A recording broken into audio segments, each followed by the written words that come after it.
ఆ చిన్నారి ఏదైతే ఉన్నాడో ఆమె కూచిపూడి భరతనాట్యము ఎన్నో ఇష్టం ఉంటే అందులో వారిని రాణించేలా ఆ తల్లిదండ్రులు ఇన్స్టిట్యూట్లకు తీసుకెళ్లి నేర్చుకోవడానికి శ్రమిస్తున్న కృషి గొప్పది.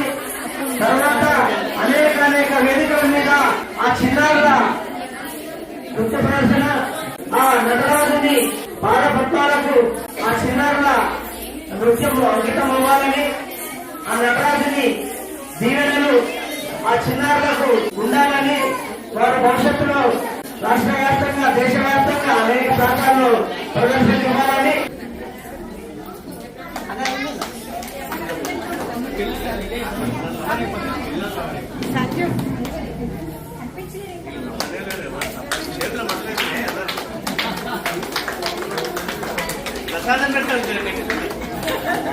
చాలా థ్యాంక్స్ సార్. మా పాప చిన్నప్పటి నుంచి కూడా తను చేసింది, అప్పుడు కూడా మీరు ఎప్రిషియేట్ చేశారు, స్టూడెంట్స్ తో వచ్చింది.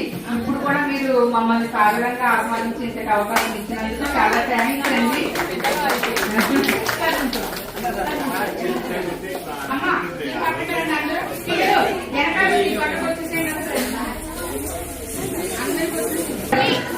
అరుణ గారు మేము అన్నపూర్ణ దేవి గారు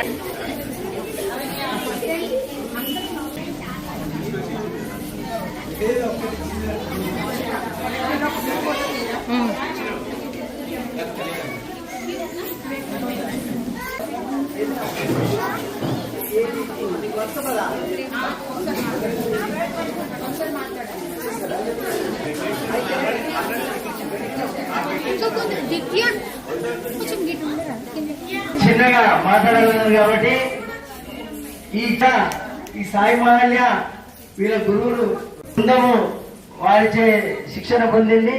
సాయి మహల్యతో పాటు ఇంకా ఓ 4-5 చిన్నారులు కూడా ఈ వేదిక మీద నృత్య ప్రదర్శనలు ఇవ్వడం జరిగింది.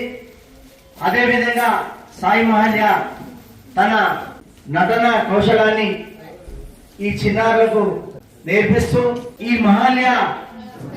ఈ చిన్నారులలో అనేక మహల్యాలుగా గుర్తింపు రావడానికి చేస్తున్న ఒక యజ్ఞం లాంటి కృషి చాలా గొప్పది. తల్లిదండ్రులందరూ కూడా ఈ సందర్భంగా ధన్యవాదాలు తెలియజేస్తా ఉన్నాము. ఎందుకంటే మీ చిన్నారులకు విద్యాబుద్ధులతో పాటు నాట్య మయూరిల గల తన చిన్నారులు వేదికల మీద ప్రదర్శనలు ఇవ్వాలి. ఆ ప్రదర్శన ఇస్తుంటే చూసేవారు చప్పట్లు కొడతా ఉంటే తన బిడ్డ ఇంతింతాయి నటుడింతాయి అన్నట్టుగా ఎదుగుతున్నందుకు ఆ తల్లిదండ్రులు ఎంతో సంతోషాన్ని